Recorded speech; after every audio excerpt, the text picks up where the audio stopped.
Video here. I'm trying to change out the hazard light on my 2002 Oldsmobile Alero.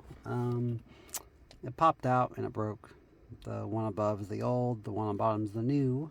Rather than take out the bolts there you see to get to it from that angle, I found out if you rip out the vent cover, kind of hard, but mine actually broke. I had to piece it back together.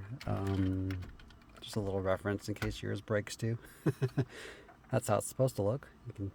But yeah, you need the thing back together to work. But basically what I'm gonna do is, I know it's kind of hard to see, but there's a little, since this fell out, you can just actually wedge it in there. I'm gonna show you here in a second.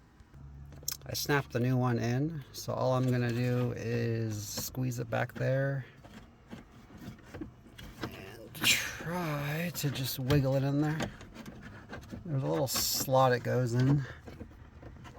I don't know if you can see. Sorry, the lighting's kind of bad, but I'm basically just gonna work this back in like so. Oh my god, it worked.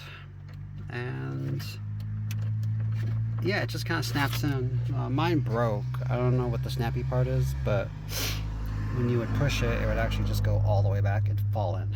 So, and this of course just snaps back in. So yeah, and this will just slide back in as well. So just a fun tutorial, so you don't have to take off the I forgot what they called this, but yeah, you don't have to go through this. You can just go through the vent.